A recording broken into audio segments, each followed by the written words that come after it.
Welcome. This is For Valuable Podcast. I'm your host and moderator, Favorite. I'm in an undisclosed location, which is my front porch, because I just literally walked in the door and I'm tired. I don't feel like going inside just yet, even though I've just been inside. But we're gonna make it do what it do, baby.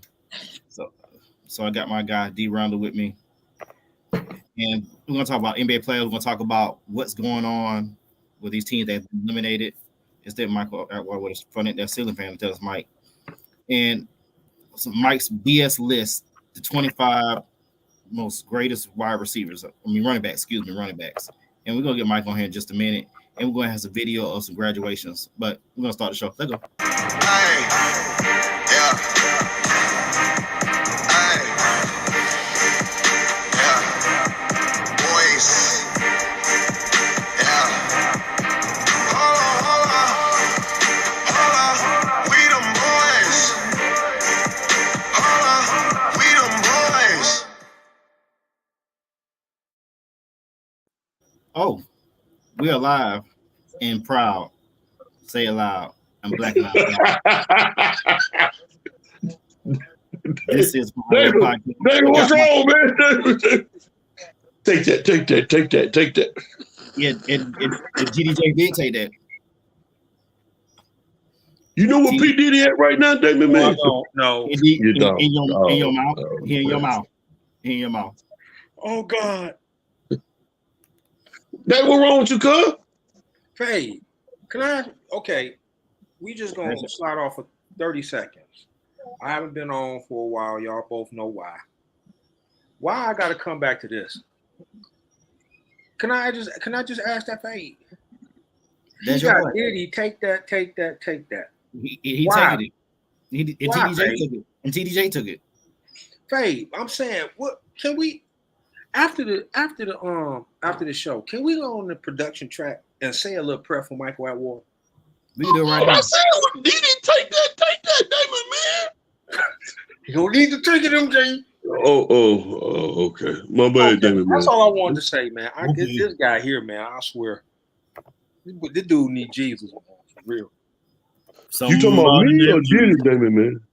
You. Something about Oh. the name Jesus. It Yeah, is something about that name Jesus, man. His name.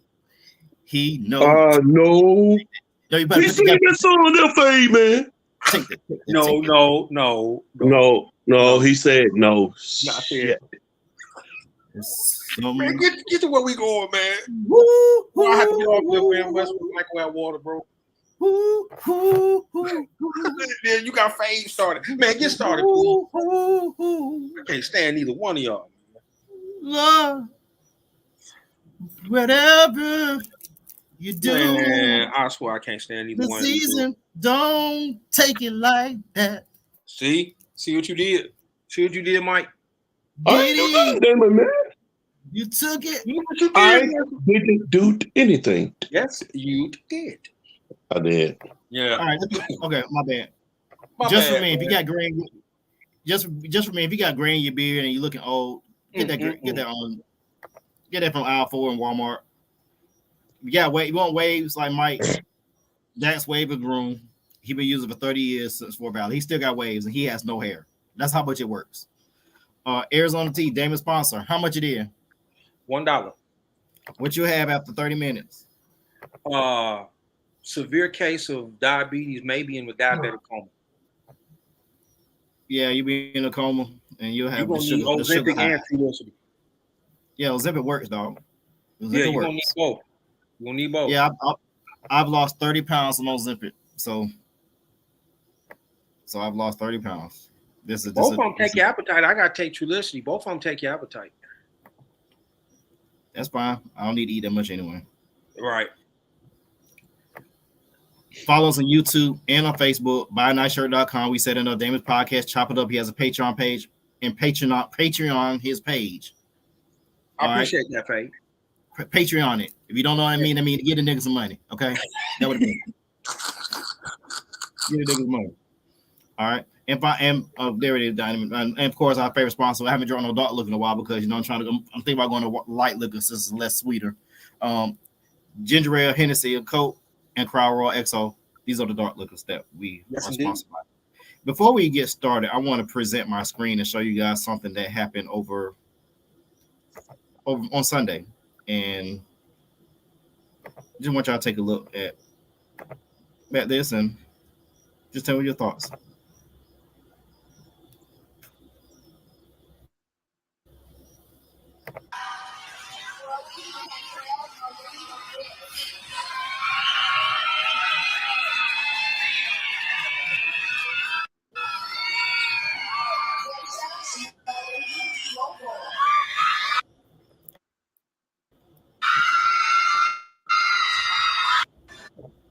So that person y'all saw is my little mini me.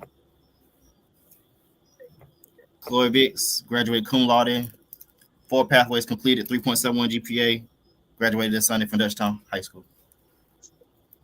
Congratulations, What's up? man. Congratulations. Congratulations.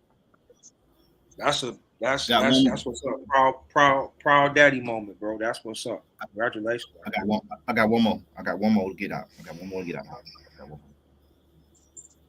And do we know where this child is going to college at? Do we know where she's going to college at, Michael Atwater? I'm hoping it's the Fort Valley State University. Albany State, Damon. Fade, man. No, it's not. No, it's not. It's not.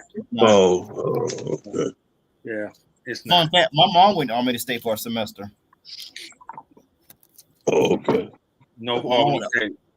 My mom is not going. Not going. Oh. No. That's a major feat, man. So congratulations, man, to your mini me. Congratulations to everybody that's graduating. Real quick, man.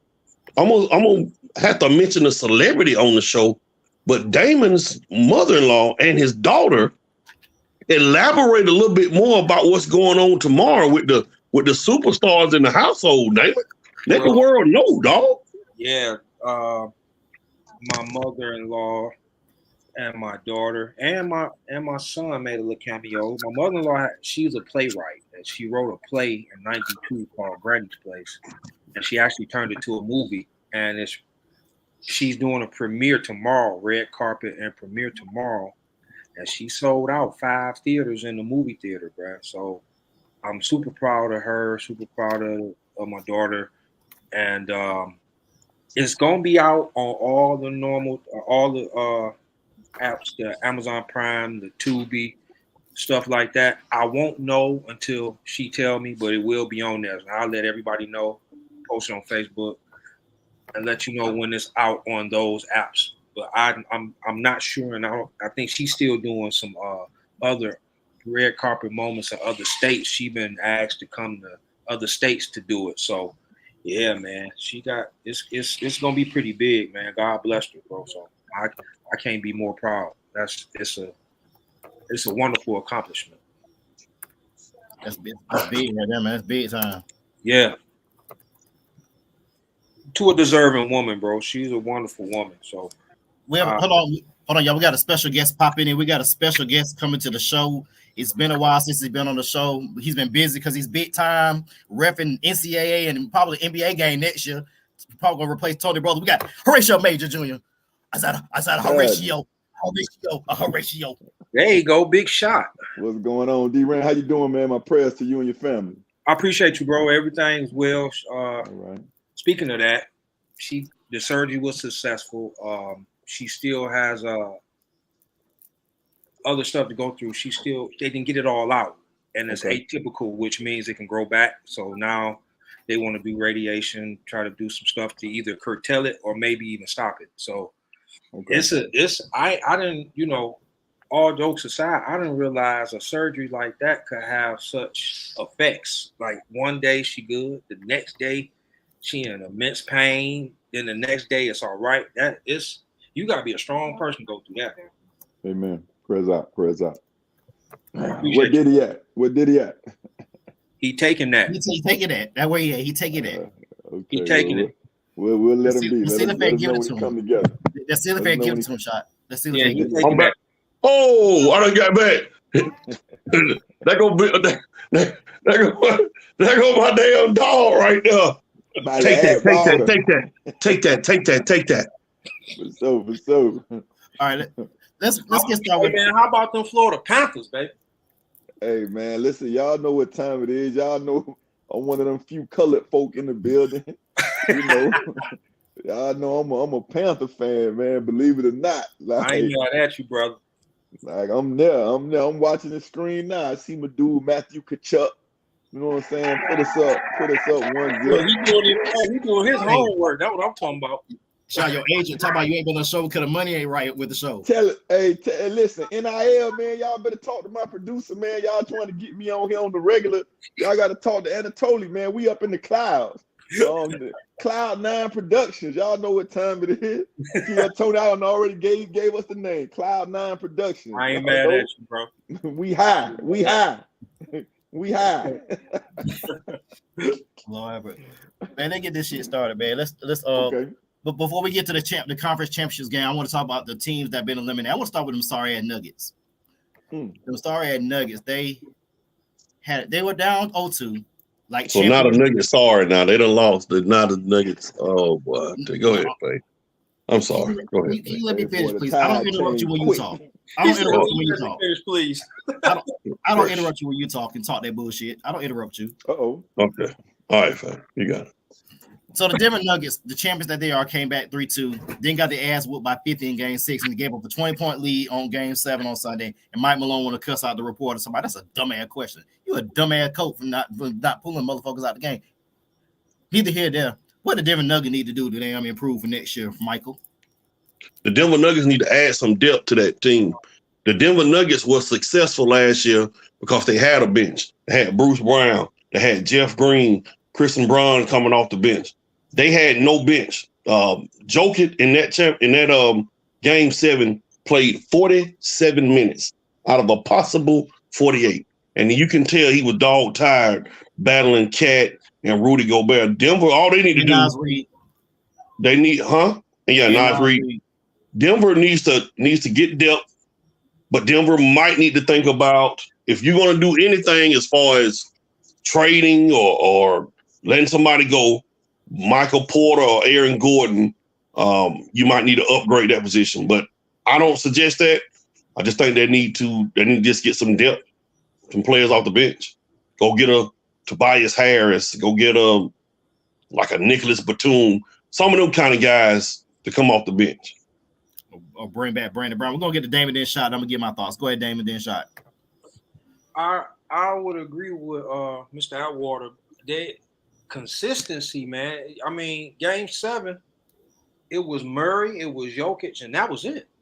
And it does go to the bench, but you still had Caldwell Pope. You still had a little Aaron Gordon. It was consistency as well. They didn't give you enough to beat Cat and Ant-Man. And really, they had no answer for Ant-Man. That one game, to me, the one game he had off where he shot, what was it, 6 for 24, something like. Some of them shots were bad shots, and some of them just wasn't falling. But Denver actually needs more a consistent third scorer. That's what they really need, along with the bench. They need another person that can take the load off of Jokic, take the load off of Murray with scoring punch. You know what those two guys are going to bring you. So, I mean, along with the bench, I agree with you, Mike. They need a consistent third scorer. Mr. Major. What the obvious would be, more depth, somebody else. But I would just say stay the hell out of Minnesota. Like, they don't need nothing else. Just stay out of Minnesota. Like, I wouldn't even say bad matchup because you was up 20. But that's just not I'm sorry. I take that back. That's a bad matchup. You got Greg Ostertag's son. He out there playing against now 3 7-footers. Right? Defensive player of the year, Cat Williams coming into his own. People forget, was he not the number 1 pick some odd years ago? He was. So 2015. you got the number 1 pick. You got 2 number 1 picks. So you got 2 bona fide supposed to be superstars. You got the 5 to 6-time defensive player of the year. You ran up against up on a team that you don't match up well against. And Jokic, and don't get me wrong, I'm calling him Greg Ostertag, I still stand by that. But he still did what he had to do. I just feel like, up 3-2, up 20 in game 7 at home. You just need to stay out of Minnesota. I wouldn't change nothing. All right, I'm gonna give my thoughts right quick. Let me go back to a 4 wide. Everybody said depth. First thing you shouldn't have did was let Jeff Green and Bruce Brown out the door. That's the first thing you shouldn't have did. You could have re-signed them for bigger deals because they're your own players. You had their bird rights. You could have re-signed them. Bruce Brown, I mean, he was a definitive option off the bench to back up Jamal Murray. Absolutely, and a defensive player, and defensive stopper. Absolutely, even Jeff Absolutely. Green, he was your backup center. Aaron Gordon played too many minutes, but Joker did too. I'm not. This the playoffs. You're gonna get more minutes and shorten the bench, but Denver's bench was already short. Would it have killed you to play DeAndre Jordan 7 to 10 minutes, Michael? Would it have killed you? We mentioned that, Fade. Remember when we was on the show, when Minnesota was down 2-0, Denver was down 2-0, we mentioned about adding DeAndre Jordan. Yeah. That's part of the coaching and your hubris of I want to step it. I get it. You played Joker all the way straight through the second quarter because you was up by 15. You want to step on that early and break their confidence, but you did. Remember, Minnesota has a top 3 defense all year. Top three defense. Cat D'd up Jamal Murray because he got cooking with fish grease in that second quarter, and the next thing you know, he let that fish grease get cold and try to drop some trout in there, and it didn't go right. What the hell is Fade talking about? He said something about some catfish. He's hungry, bro. Oh, okay. Catfish. That's a nice little segue. You got Cat Towns. So I see where. Actually, no, I don't. And Fade, and Rachel, you called this man Greg Ostertag, man. I thought I was gonna drop the phone. Man, he called this dude Greg Ostertag, dude. No, did I not call him that last year? You did. I called. I said he was Greg Ostertag. He's Greg Ostertag with skills, and honestly, what I said last year is what happened when he has to go up against 7-footers his size. Well, obviously 7-footers are his size, but when he has to go up against multiple 7-footers, that you see the result. But again, he still did his thing, man. But he wasn't as dominant because I'm saying that, but Jokic still put up 30 and 12, but he wasn't. They were sending some. All Minnesota did is what the Lakers did in the bubble. That's what they did. They had 3 centers. They had Dwight, JaVale, and AD. So hopefully, because y'all know every league is a copycat league. If the old school fans want the old NBA back, then you want to root for Minnesota. Because if they win the championship with centers that don't take threes, then and if they mess around and win 2 in the next 5 years, because Ant-Man is a legitimate problem. He's a legitimate problem. When you start talking about top 5, I won't say players, but guards in the league, he's up there with Tatum, Luka, Tatum, Luka. Who else? I'm running out of people quickly. Yeah. So, I'm saying, I said guards. Guards. I didn't hear you say guards. I'm sorry. I didn't hear you say guards. Shai Gilgeous. Shai. Brunson. Can't leave out big game Dame. But anyway, I think if Minnesota continues, then it's going to bring the big men back into the paint, which is where they don't want to be right now. Yeah, and it's a copycat league. We just got to find some 7-footers that's mobile and stretch the court and put Joker in some uncompromising situations. And the second, and the other thing, like I said, the depth is obvious. I will go more in depth to what Michael was saying. You have to trade Michael Porter Jr. You have to trade him. I would know about that. I mean, he's inconsistent. Hey, Aaron Gordon was inconsistent in this series. KCP was inconsistent in this series. So you gonna trade them too? Michael Porter had probably his best NBA season this season, and you'll get more back from Michael Porter Jr. Yeah, I get your point, but to bring it home for everybody before we move on to the next team, Jamal Murray and Joker scored 79 points, I believe. No, 69 points. The rest of the team scored 21. Rest They teams had also. an off night, and it happened at the wrong time. Kind of like the year Phoenix got beat by Dallas. Dallas winning that game 7 and blew Phoenix out. Booker and them had an off night. That's Chris Paul's fault. Hey, I don't mean to sound like an amateur, but Denver won the last 2, right? No, he One. Golden State won a year before. Yeah, Golden State 1 year before. Okay. I'm sorry, man. I just wouldn't change anything. You know, like Michael Porter is a lightning rod. Like he can do his thing, and there's something to be said about continuity.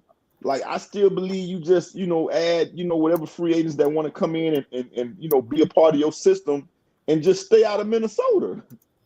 It is a bad matchup, Shot. Now that you think about it, you got three athletic centers that can guard. You can't stop him. You can contain him because you're right. He is very skillful. He knows what to do facing the basket. He knows what to do with his back to the basket. The problem is when you got 3 bigs that are athletic enough to give him problems, that wears on him. That it is a bad matchup, and that is old school basketball where Cat can shoot the 3, but you look at the other 2, Gobert, he's a defensive stopper, and I forget the other dude name. Those guys really are there just to make Joker work on both sides of the ball. Exert energy scoring, but then exert energy trying to keep up with them, and they can switch 3 bodies on them. Not to mention, Fabe, like you said, they were the top 1 in the top 3 in defensive teams. So they also had a game plan. Yeah. They had a very good game. Don't forget Jamie McDaniels. Rattle Murray and lean on Joker. It was a great game plan, and because there was no consistent third option to kind of put a chink in the defense. You see my goodness, Kyrie. Not to mention, Joker had like 13 rebounds, but I think 10 of them was defensive rebounds. Yeah. Yeah. So he's not giving them second opportunities like he would normally do because he's the biggest thing on the floor and he can move people and lean them. Like 80% of your rebounds came because the other team, because Minnesota missed a lot of shots. Right.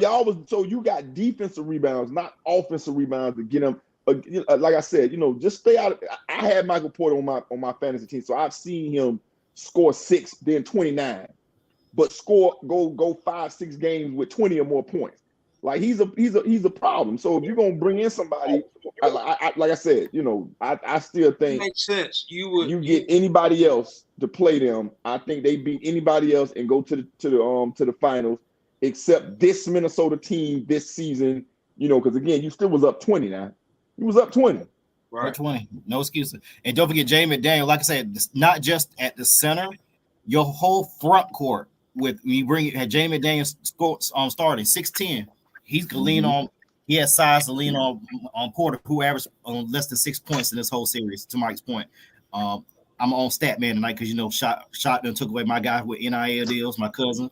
37% for the field in this whole series. Scored less than 10 points 5 times in the series.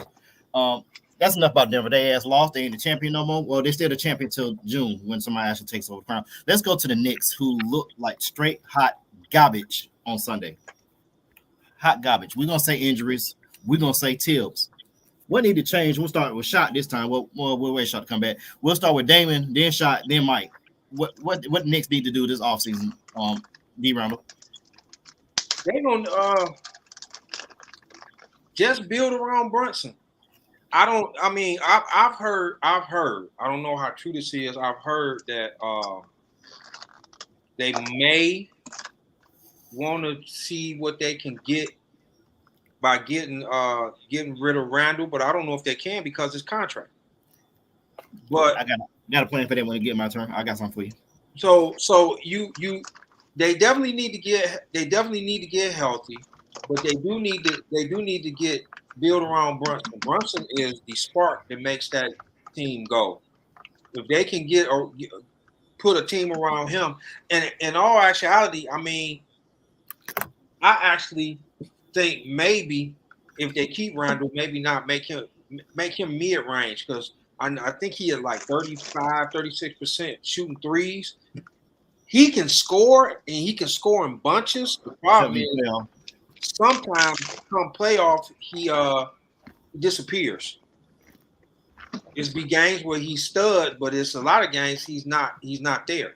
So I would say build a nucleus around Brunson, and if you can get somebody that's willing enough to give you some pieces, maybe you do need to get rid of Randall, get from on that contract. Man, Tibbs is Tibbs, Fabe. I don't even know what to say about Tibbs is Tibbs. You paid this man. It was somewhat of an improvement, but you realize he's a defensive-minded coach. So I lean towards building around Brunson. That's me. Get healthy, put pieces around Brunson, and you might be able to make some more noise. All right, I'm gonna go to Damon, then Shot, then me. Go ahead, Mike. I just think the Knicks were injured, man. That the Knicks Tibbs got to do a better job. He was like that in Chicago. He got to do a better job of playing that bench. Like you played Brunson, DiVincenzo, and Hart. DiVincenzo. Okay, whatever his name is. Whatever his name is. So they played 42, 43, 44 minutes a night. That's a lot of minutes when it comes to playoffs. And he just don't believe in playing more than 2 or 3 guys off the bench. If the Knicks going to do anything, the Knicks need to find a number 2 man. And they need to either find a number 2 man or Julius Randle has got to be the number 2 man. Because OG is, I will say, their third option. But I just think simply the Knicks ran out of gas, and point blank period, it was injuries. It ain't nothing else to say about, what the Knicks did. Shot. I personally think it's fool's gold. Like you beat up on you got in the playoffs. You got on the right side of the bracket. Again, we're talking about matchups. You got on the right side of the bracket. You barely beat a Philly team with Embiid. I don't think y'all beat. Yeah, I don't think y'all beat Philly if Embiid is back. Then you had some questionable calls by the refs. Hate to say it, that's our opportunity, but you had some questionable calls against Maxey that kind of gave y'all a game. So I personally think it's just fool's gold. You went up 2-0 against a team, you were at home, and Pat Riley said this a long time ago, the playoffs don't start till the home team lose. So you went up 2-0. All Indiana did was came home and handle business, and then beat you in the game 7. So I think they are way further away from the promised land than Denver. Obviously you got to get Jalen Brunson some help. What's the who we just talking about, the big man? Randall. Yeah, Julius Randle. Like I don't remember seeing him in the playoffs no time soon. So I think it's just bigger than that. I think it's bigger than Nino Brown. They got a lot of holes they got to fill. They got to get shooters. They got to get some people off the bench. It's not that simple up there in New York, if you ask me. And the crazy thing is they traded for shooting. They got Bogdanovich. He just messed around, broke his. I believe it was an elbow or toe. He did get Bogdanovich from Detroit. Sure. Yeah, he was a straight shooter. But I'm gonna give you 3 options. Anatole said one of my options. Not Mikal Bridges. Not that one. The one from the Nets. That's from Villanova. But you already got 3 Villanova guys on there. But that don't matter. He's a Tibbs guy. If you want to stick in that realm. I'm gonna give you 2 to 3 options what they can do. One option will be to use them 11 first-round picks. Some of those 11 first-round picks to get KD. You get KD, trade Randall, the money workout. Throw in probably Alex Burks and 3 of those first-round picks for KD. First thing you can do. Second thing, same thing with Randall. You might keep Randall. You probably move on from Mitchell Robinson possibly, but that'll be your center. So probably Hartenstein do a sign and trade with Denver and get Michael Porter Jr. Get rid of some of your picks, make the money work with that. Third option would be just stay pat, and Tibbs will be on the hot seat. because you really did not move the needle this year, like Shot just said. You got to the second round last year and you lost in 6. This year you got to the same second round but lost in 7. What you gonna do? Go to the conference finals and lose in 4, 5? Tibbs has to trust that bench because Alex Burke scored 20 on Sunday. Even though it is a blowout loss, he still showed you something off the bench. Deuce McBride gave you something in games 3, 4, and 5 where you made the adjustments in game 5 and put McBride in the starting lineup. You went away from that, I believe. McBride was helping with the pick and roll with Brunson, so that way they wouldn't try to blitz him on the pick and roll in game 5. That's how you beat the shit out of him in game 5. But I would try to get KD or Michael Porter Jr. Use some of that draft capital that you built up with Leon Rose and make that move. I don't know. That sound crazy? I think that's a horrible idea. And I'm saying that for the shock effect when I say horrible, because I feel what you're saying. But with me being a huge KD fan, I'm gonna go ahead and be like, as much as I love KD, man, that I don't know what team he can function on. Right now, he has a track record of just not being a fit guy on a team. Like, if you want to go the other way, bring KD on your team. And I hate saying that because y'all know me. Y'all know I'm a huge KD fan. But I just don't see a locker room now where he fits. It's like at this point, everywhere he goes, it's an issue. With 30 points, like, this is the consummate, do you want the 30 and the issue, or do you just want to, just try your luck somewhere else?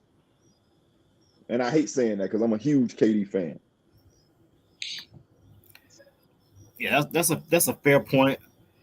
And if I'm the Knicks, I got to try something because, to me, like I said, to me, you had injuries. I get it, but some of those injuries, I get it. Freak injuries, Bogdanovich, foot, Mitchell Robinson, foot, Josh Hart and OG. Those are injuries that's being overplayed.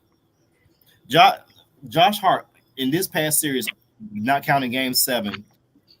Game 5, he took a quarter off. He played 48 minutes. He averaged 48 minutes during the playoffs in both rounds. He averaged 40 minutes. There's no way in the hell you should be playing 48 minutes. He did Jimmy Butler like that. That's another option, but that's a stupid ass option to try to get Jimmy Butler.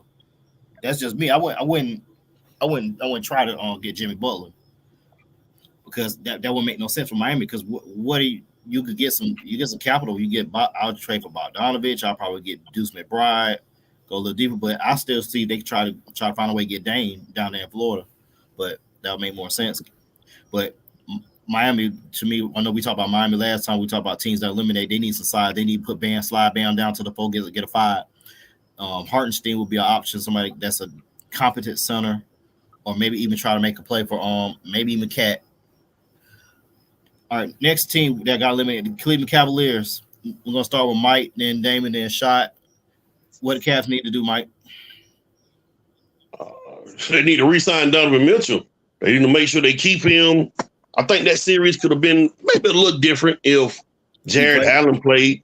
But Cleveland needs to get more scoring and get more help for Donovan Mitchell. If not, he's going to be gone. I would not be surprised if Donovan Mitchell is not in one of the big markets this summer, Miami, LA, somewhere like that.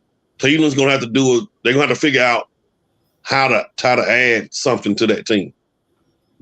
All right, D. Randall. Mike, you stole what I was going to say, bro. And I'm more confident that he's gone than him staying. Because I don't know if I believe, and it's just me, I believe that when that report came out, he spoke out that his teammates didn't want it like he did. I think that was his way of saying, I'm out of here. So if he stays, they need to try to get him to sign. I'm with Atwater complete and keep that big 3 intact with him, Mobley, and Garland. But if he goes, replacing that punch is going to be tough. They're going to probably take a nice step back. Even though Garland and Mobley and Jared Allen, that's a nice little core. Which is Spider Mitchell, actually, he's that guy, man, and he proved that he's that guy. If you got him feeling a certain type of way in the locker room in a certain way about his teammates, it's not going to work. I actually think that was his exit papers right there. So if he's gone, it's going to take a lot more. They're almost maybe barely making the playoffs next year if he goes. But they keep him. They got to keep that big three intact. They got to be able to make some moves, man. Enhance the bench, do whatever they got to do. But the main thing is keeping Spider. Got to keep him. Got to keep Mitchell and keep that three intact, man. Shot. Hey man, hey, please excuse me, man. I love Spider Mitchell, but nobody cares what they doing in Cleveland.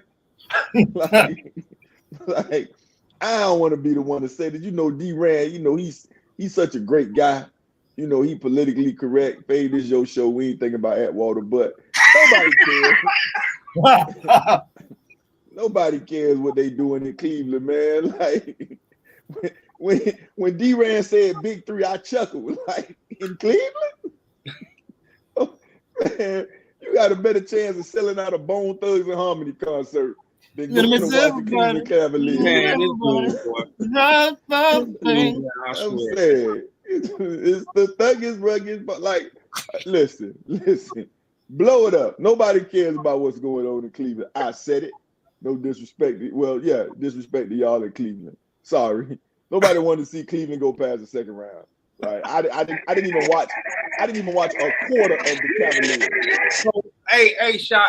When I say big three, I'm talking about the young core, bro. Maybe it was the wrong words, but I was looking at, you got a decent, Mobley is decent, Garland is decent. If you want to keep selling tickets, you better keep Donovan Mitchell there, because what you're saying is right. You're right. I'm not even disagreeing, but I guess I am the politically correct one. So I'm trying to I guess I'm the one that's the opposite of you. You the yin, I'm the yang. I'm going to say something and you going to throw it and say, hey, no, let's just be real. When I saw the matchup and they said Cleveland won, I said, why? If they want to stay relevant, man, and your point is valid, they're going to have to keep Mitchell. If they don't, done deal. Right. I feel you. Done deal. Well, if they want to, let me say this: if they want to stay relevant in Cleveland fans. Yeah, because they ain't relevant nowhere else. But shout out to Cleveland, Quicken Loans Arena. They get good mortgage rates. But he from here. Ooh. Dan Gilbert. Well, listen. Wherever you make your money at, I respect it. But again, we talking about Cleveland. Yeah. So I didn't watch one Cleveland game. I like the fact that who did they beat to going to pass the first round? Orlando. Yeah, shocked me. The NBA was so mad when that matchup came up, because again, we talking about ratings, right? The NBA was so mad when they had Cleveland traveling to Orlando, back to Cleveland. There's no straight through flights there. There are no direct flights between Orlando and Cleveland. Yeah, because I believe, if you probably know this, I think you got to stop in Charlotte to even go back to Cleveland. Probably. So, like, when you talk about small market game, I guarantee you they took an L. The TV markets was like, no, we're not bidding for Cleveland and Orlando. I'm sorry. So Cleveland, whatever y'all do, we're gonna be all right. Just they are in love with Barchero though. The market for him and Wagner in Orlando, because those are young players people want to watch. So I can see the Orlando side, but I don't. You right. It's like nobody really knows. Ask an average fan, besides Donovan Mitchell, who plays there.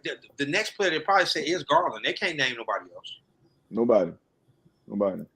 Like that. Remember, that's why they have the super max, and that's why they invented the bird right, so you can try to keep these guys in these small markets. I didn't understand that until you get older and you got other things to do. Because when we was younger, all we cared about was school, and basketball, or or watching the sports. But now I see what they talking about because I think I might have watched 1 minute Milwaukee game. I told y'all before, nobody cares about what goes on in Milwaukee. When you say Milwaukee, I say Laverne and Shirley and Squiggy, Lenny and Squiggy. That's what I say. Lenny and Squiggy. Yeah, Lenny and Squiggy. Don't act like y'all forgot about Lenny and Oh, that Squiggy was with the my little boy. card. Okay, then. My boys. Like when you say Milwaukee, I don't think about no team. I think about Laverne and Shirley. And beer. Sorry. And And beer. beer. Yeah. And cheese. No disrespect to them. No disrespect. You are. I mean, small markets do need the push. I understand it. I mean, but at the same time, the average NBA person, average person watching the games, don't understand that. Right. They And don't. I just said it was on NBA TV. Who got Yeah. that? Who got that? That should tell you right there. Okay, well, Fade got it because he need to know. He need to I know. know Listen, all of it. All of it. I'm going on 2 screens on my when they go to the TV menu. I'm gonna hit the down button twice. If you ain't catching me on that, I'm out. It's too much work on the Fire Stick to try to find NBA TV. It's too much work. Now that's the truth. Now that game 7 was on ABC. Yeah, That's the truth. Exactly. Y'all heard what Dame said. Milwaukee ain't for me. Like I told y'all where I wanted to go. Y'all made me come here. Okay, cool. I tried to make it work.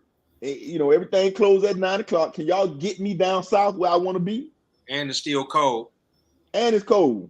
Well, it's cold in Portland, so he can't trip about that. But his goal was to get out of the cold. Right. All right. So my thoughts on Cleveland, I don't give a damn. Trade Mitchell. All you gonna do after money, then ask to be traded a year later. That's gonna be his move. I can see that coming. Man, I promise you, if he stayed, somebody really talked to him. I think after that interview, he said his teammates didn't want it like he did. I thought that was his walking papers. I thought that was his exit right there.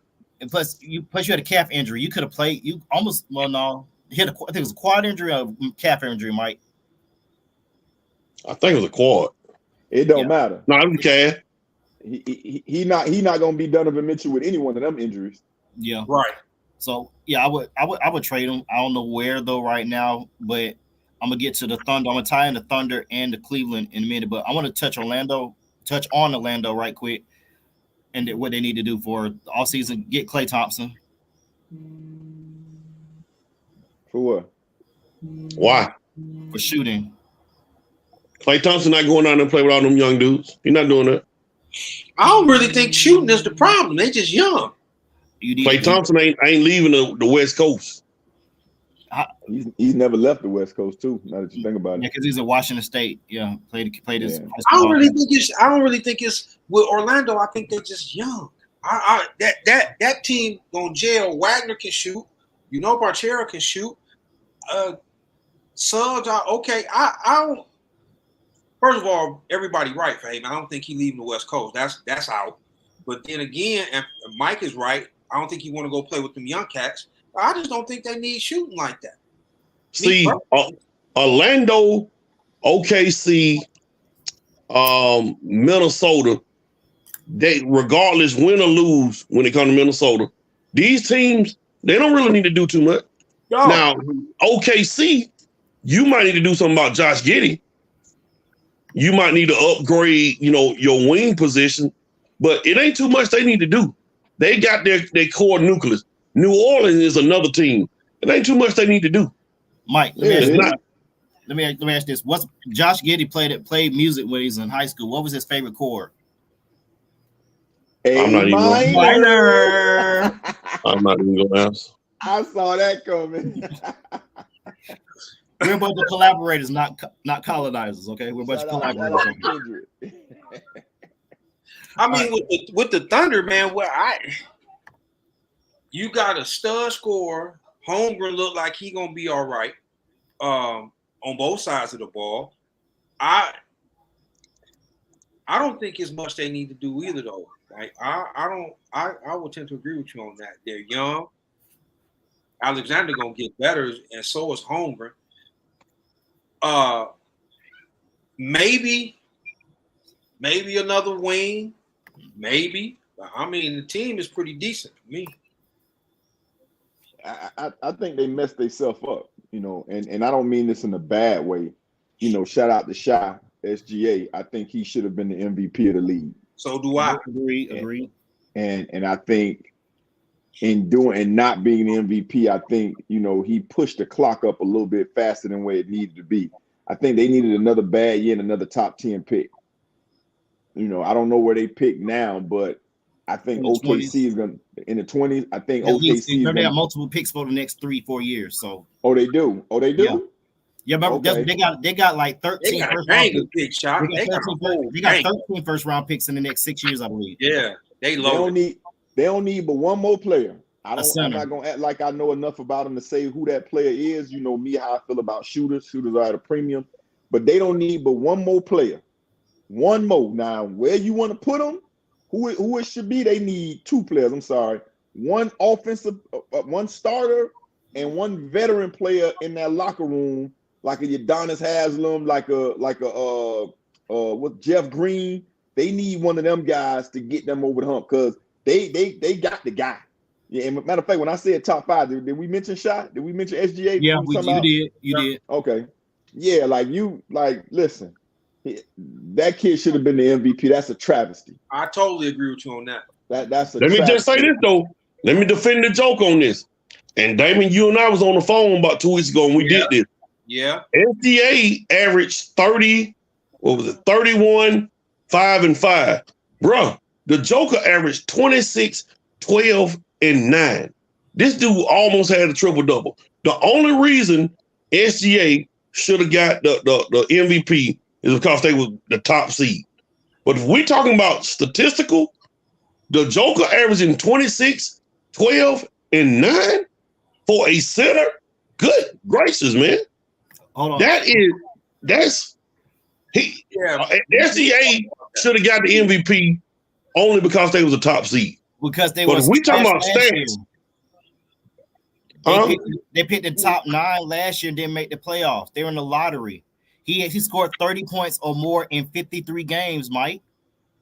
I said if he was the top seed. Shout out to my producer. He should have got the MVP strictly because they were the number 1 overall seed in the West. But I would add a caveat to that too. But if you take SGA off that team, they probably got the number 1 pick this year. Yep. And you take Joker off the Denver team, they might be in the playoffs. They might be in the lottery too. You're right, Mike. We did discuss this, but I'm looking at it from a standpoint that even though we did stats, I still lean towards SGA getting that number 1. I mean that MVP because he did get the number 1 seed. But if you look at how important he is, how invaluable he was to the Thunder, I don't even think they would have won as many games as they won as a lottery pick. You still had Jamal Murray, you still had Aaron Gordon, you still had KCP, you still have veterans that probably could have got them in the playoffs. I don't think they'd have made the playoffs. They probably would be a top 5 pick without SGA. I do think he should have won it. The Joker's stats were amazing because I went through them with you. We was on the phone. I still think 31, 5 and 5, top seed in the West, and if you take him off that team, there's no way they'd even sniff the playoffs. That's MVP. Who won it last year? Embiid, right? So, but in the year when Embiid was supposed to win it, we gave it to Joker because they were the number 1 team. Not the second time he won it. He was like a 6 seed. They lost to Golden State. Right, but when he one of the ones he won, it was because they were the number 1 team.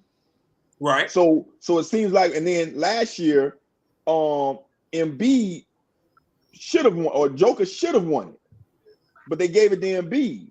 It's like they're changing criteria because it used to always be one of the main criteria was the best player on the best team. Right. If that's the case, then Tatum should have won it then. Because that was the year that, let's go all the way back to when they gave it to Steve Nash, because that was the best player on the number 1 team. But if you want, and anybody with other than Stevie Wonder and Ray Charles can see that this guy, what he meant to that team, far exceeds what anybody else means to any team. Because Chet Holmgren is a rookie, isn't he? Rookie, second year player. No, he got hurt his first year. He's considered a rookie. Yeah. Right. Okay, he's considered a rookie. There is nobody else on that team even worth mentioning. And they're the number 1 seed in the West. Not made it to the playoffs, got the 8 seed. They're the number 1 seed in the West. I'm pretty sure he led them in scoring probably 70 out of 82 games. It might be a little more shot. That might be 80 out of 82. They did. I know, right? He did get jobbed on that MVP vote. I mean, it was. I mean, I know they wanted to give it to Jokic because of his stat line. Horatio brings up a great point. The criteria switching. It used to be the best player on the best team. That's why they had a fit when Steve Nash wanted them back-to-back years, because it was a better player they felt should have won it. But he was the best player on the best team. So that was the criteria. That's why they gave it to him. So now they flip-flopping it each year. So now you don't know what to go by. But this year, in all honesty, I give mad props to Jokic. I promise you, SGA should have won it this year. And the argument is the reason why Denver didn't have a better record was because Jamal Murray was hurt. But while we talking about Jamal Murray, we having an MVP conversation. Because there's nobody else on Oklahoma City that he can count on, except a red shirt rookie. I mean, Mike made some great. When we talked about it, we actually went through stats and everything, and I seen what Mike was saying. I see why they gave it to him. I feel like EA had that one in the bag. I was a little upset that he didn't win it. Hey, I'm just throwing this out there before we move on. Luka averaged 34, 9, and 9 himself now. Sure did. Yeah. Sure did. Let me throw this one name out there for you for Oklahoma City. Shot said a veteran and a bench player and a starter. They need more size because their rebounding was in and out through these playoffs. Jared Allen. That would help Holmgren a lot. Yeah, you can slide him to the floor. Concentrate on scoring because that's a big dude. He has a nice skill set. He does have a nice skill set. And Bruce Brown will be a good fit off the bench too for that team. Shot was saying so. Bruce Brown's a free agent this year. Jared Allen, you like I said, you got a bunch of first round picks you could offer up to Cleveland. You could go young. Like I said, Mitchell will get traded. I'll trade Mitchell to Miami for Hero and some picks probably. Jared Allen, they need size. That's probably the most available big right now to me would be Jared Allen. Maybe Mitchell Robinson. He had a freak injury. Hartenstein could be a fit, but I think Jared Allen be the perfect fit of that team. He's a low key guy. I think he'll fit. I think that'd be a great fit. We got some conference final games we're gonna get to, but I really want to get to Mike's top 25 and 25. Mike, this is your topic. I'm gonna let you take over. So I'm coming up with a new series for the show, 25 for 25. Since it's going to be 2025 next year. So last time I did this, episode 1, we did the top 25 college quarterbacks since 2000. Who did I end up? I forgot who number 1 was. But this is the top 25 college running backs since 2000. And that's the list right up there on the board. Number 1, of course, and I don't see how nobody can argue with the top 2. Reggie Bush and Adrian Peterson. Ratio was talking about Adrian Peterson years ago. Actually, me and Ratio started dissecting rankings and stars. Adrian Peterson was the first dude Ratio said was a 6-star. And I'll let Ratio explain y'all what a 6-star mean. But Reggie Bush is number 1, followed by Adrian Peterson, Derrick Henry, Darren McFadden, and LaDainian Tomlinson, top 5 right there. So let's look at that 5, or just y'all look at the list and see who should make it, shouldn't make it, whatever. Question: I don't have an issue with it. Would you flip flop? I'm looking at 6 and 7. Would you flip-flop those? Mark Ingram and Willis McGahee? I know Ingram won the Heisman. I know that. But if you looking at that McGahee on that Miami team, and I'm just asking, would you, Faye, what you think, man? If McGahee wouldn't have got hurt against Ohio State, I would move McGahee maybe above Mark Ingram. And if he wouldn't have got hurt against Ohio State and they won the championship that year back to back, because that team, that's an unbelievable team. That's probably one of the greatest teams I've ever seen. It's one, yeah, I would agree with that. That's why I asked, taking nothing from the Flint native, Mark Ingram, taking nothing from him. I'm just looking at that 0-1 squad and what McGahee did in his career in Miami. I was just asking. I mean, I don't have no issue with it. It was just a question. I actually like the top 10. Somebody told me earlier. Are we talking about single seasons or are we talking about college careers? Because McGahee only played one damn year. Hell, that 1 year McGahee had, I think, like 1,800 yards, 25, 26 touchdowns. 27 touchdowns. 1,800 yards, 27 touchdowns. Man. And actually, I got 3 Canes on here. Frank Gore, McGahee, and Portis as the best running backs in college the last 25 years. But that year McGahee had, man, I think McGahee finished 2nd or 3rd in the Heisman that year. Yeah, him and Ken Dorsey finished 2 and 3. And I can't remember who finished 1. I'll look it up. Give me a second. What was it? 2002, 2001. I don't even remember the year. I know McGahee was a finalist. I think Eric Frost won. No. Eric Frost won the year before. I checked 2001, Faye. I think it was 2001. Okay, I'm checking it now. I think it was 2001.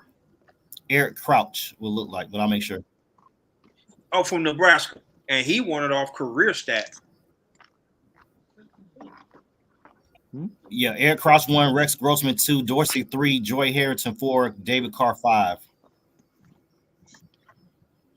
So that must have been the next year, 2002, when Ohio State beat them. Yeah, I'm talking about the one. I'm talking about when Ohio State beat them. That's when he had 1,800.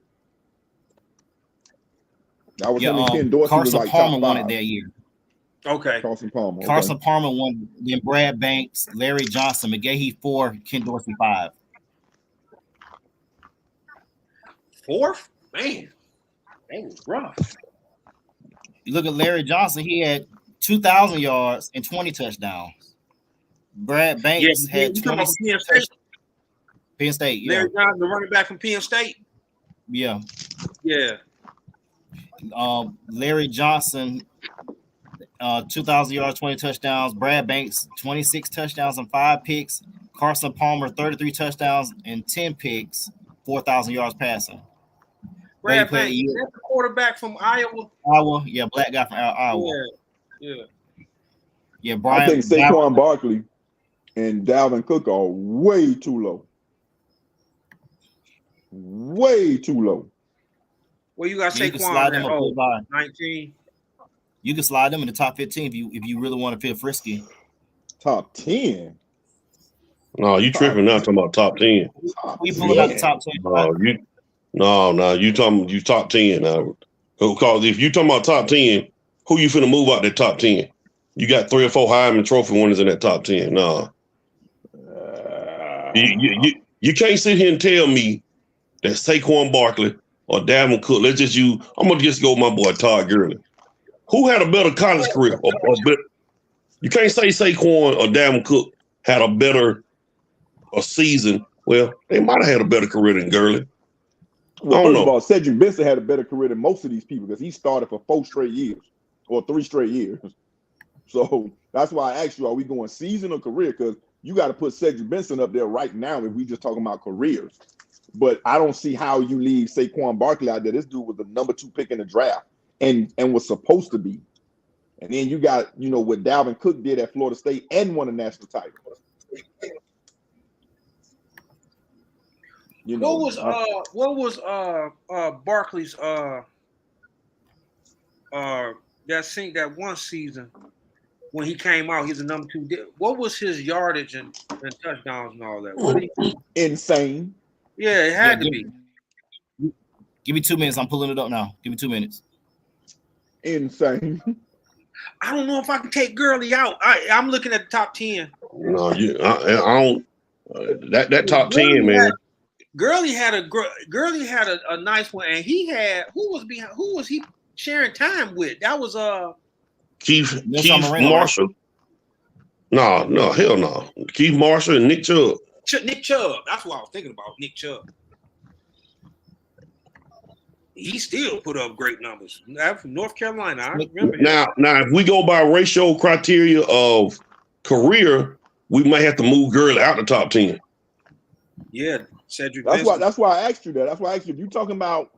That's why I asked you when you said McGahee. Don't get me wrong. You know I'm a rock with my UM guy. You know I was standing with Willis today at the game. But if we talking, he had one great year. Now it was a hell of a year, but he didn't come to my mind when we was talking top 10. And I just stood next to him today. And when you said top 10, he was nowhere on my mind for top 10 running back. While you were gone, Damon said, "Go ahead, Faye."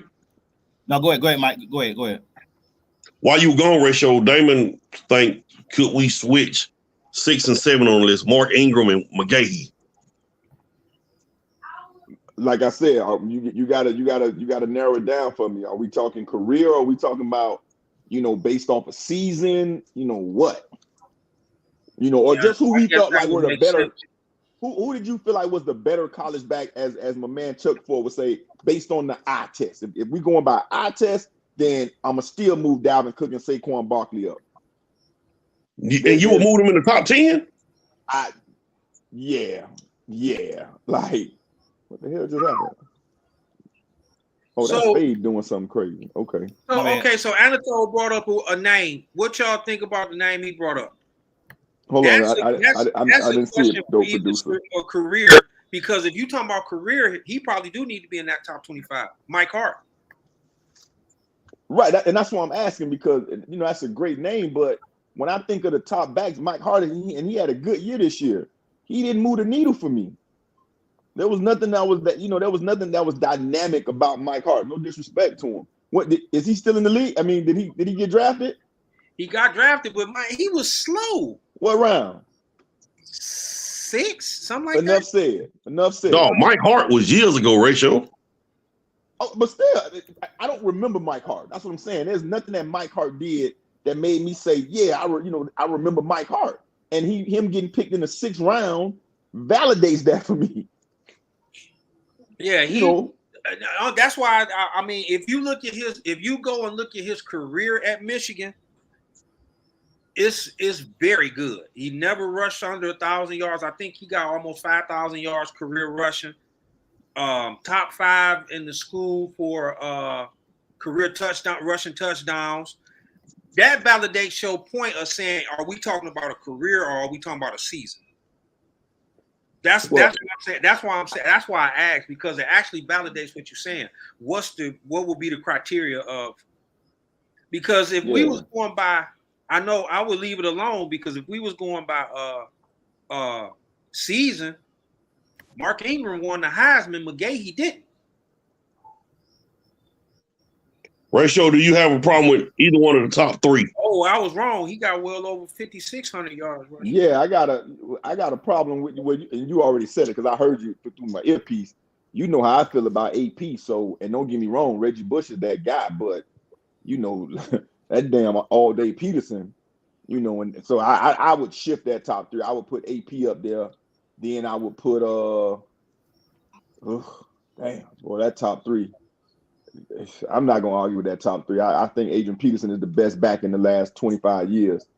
But shout out to you, ATWATER, for bringing in Darren McFadden, because that's the real deal. People don't remember him. He was a grown man. He was second in the Heisman. Yeah. He was second in the Heisman to Tim Tebow in 2007. Yeah, and then you got another one down there too.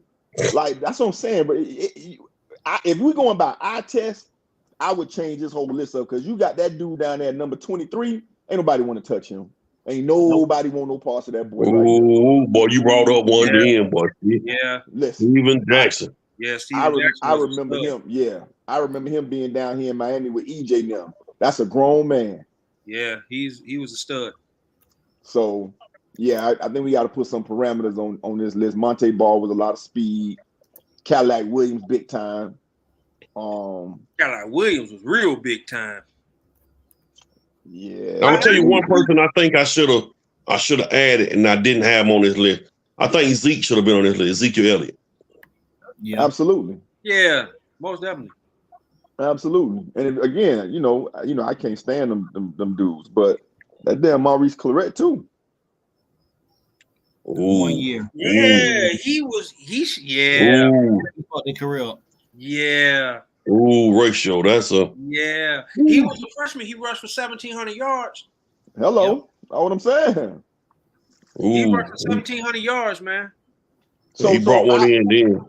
I would change it and say, out of these guys, which one of these guys that you saw in college was must-see TV?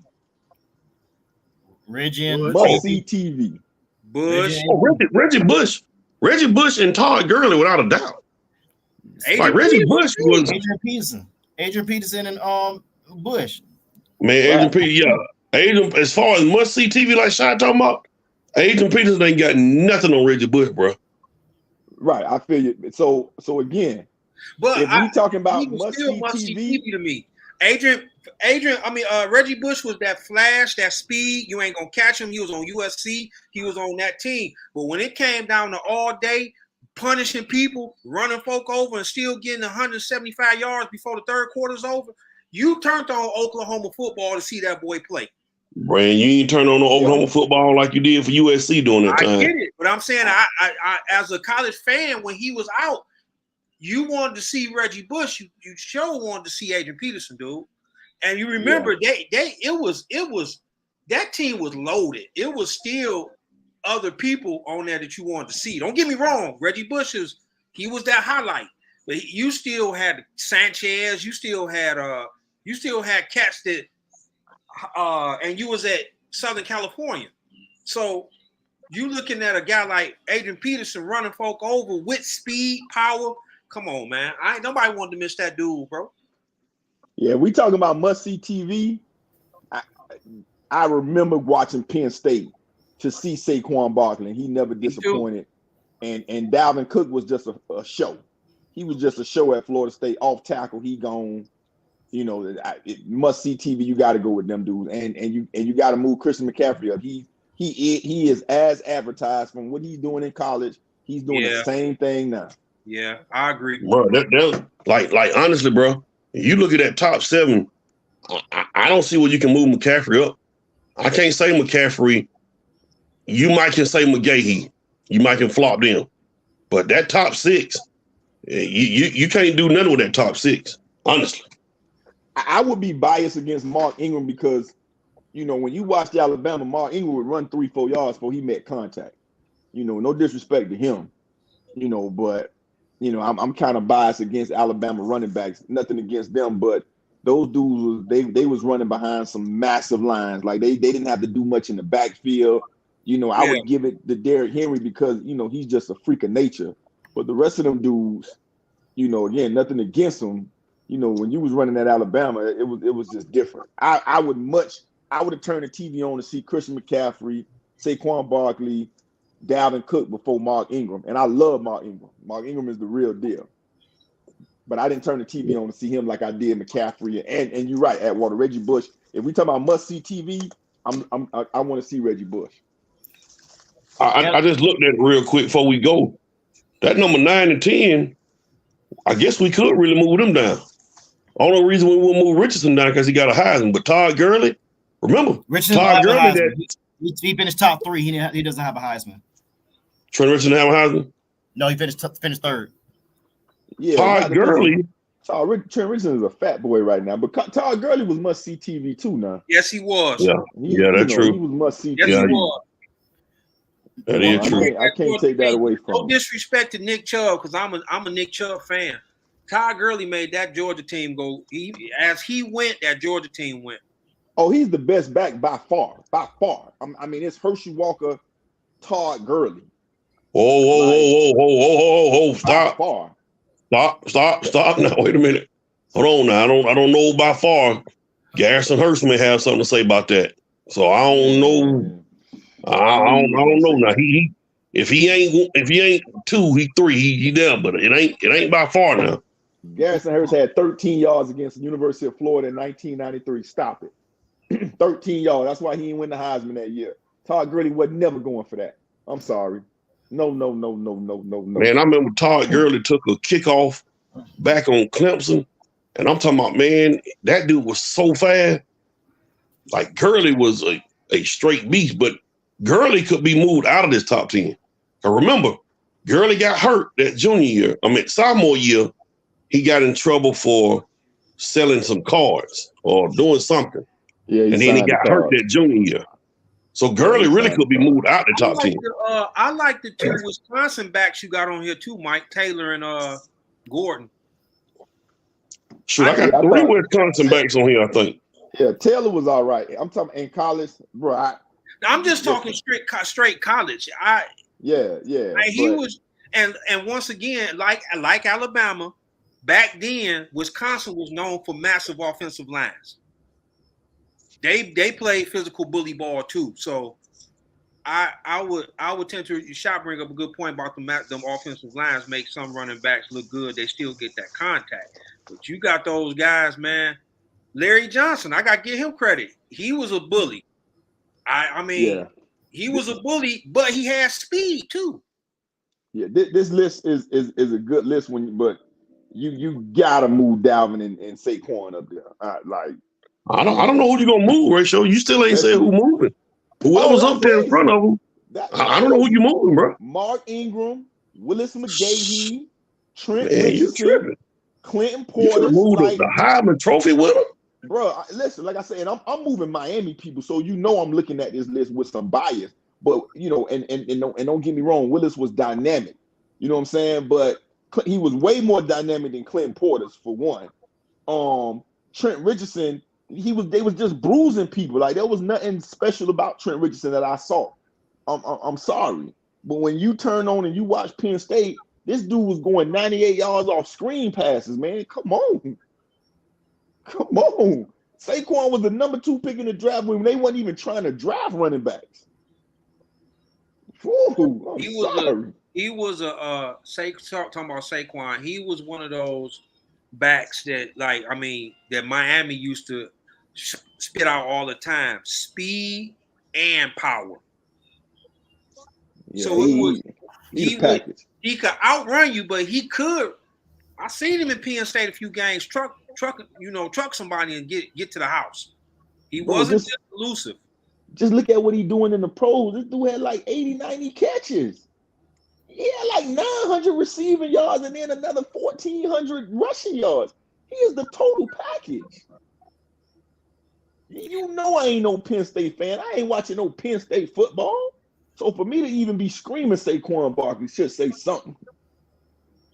I tell you who I liked, but he was more of he showed it off in pros as opposed to where he was, and that was Le'Veon Bell.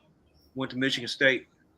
Yeah. Oh. First of all, shout out to my man Lamont, Victor Newman on there, Darryl Rogers on here. But that my producer just can't. Man, my producer just messed up the whole conversation.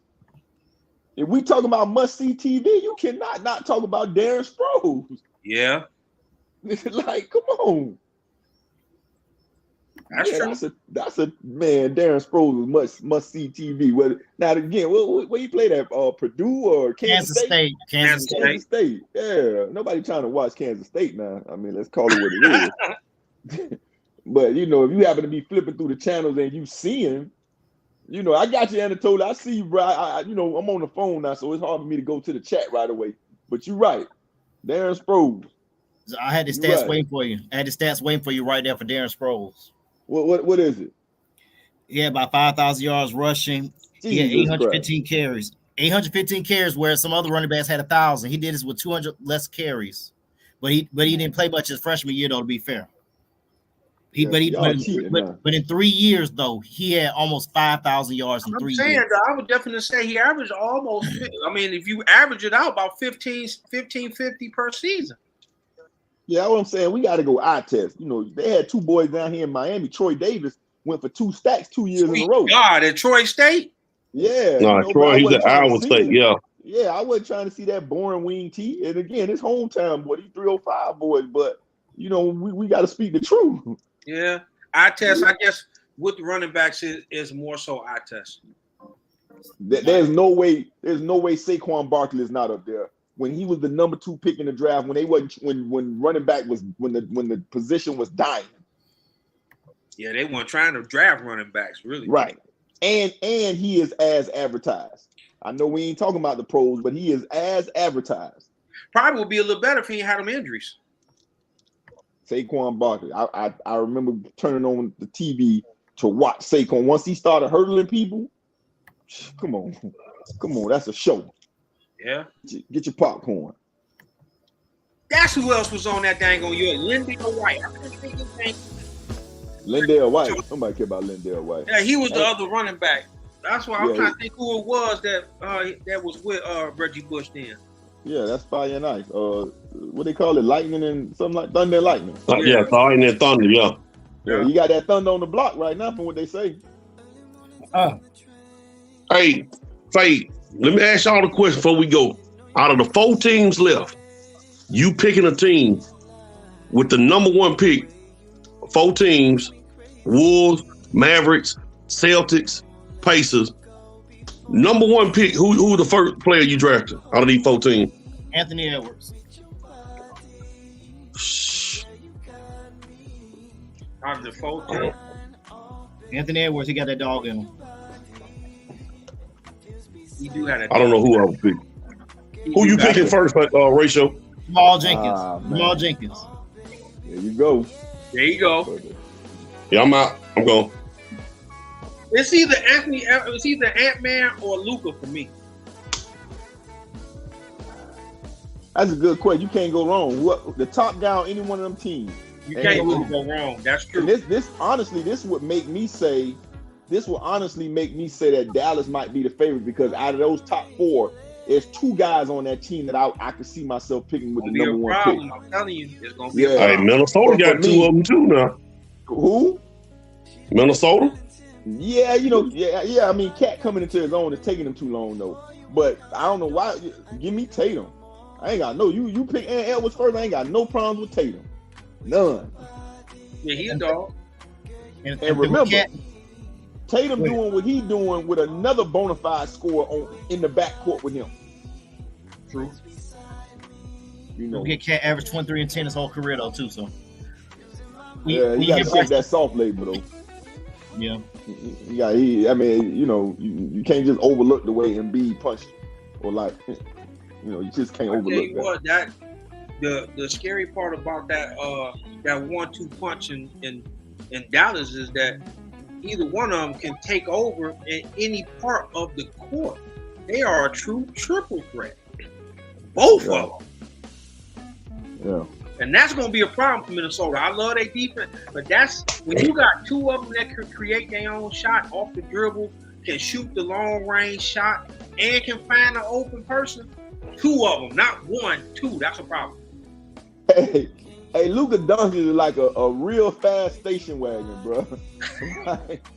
like, I do not like you. Like, you gotta respect the game, but my God, man, come on, man. Like this European. Hey, I just found out who got the worst shot in the NBA.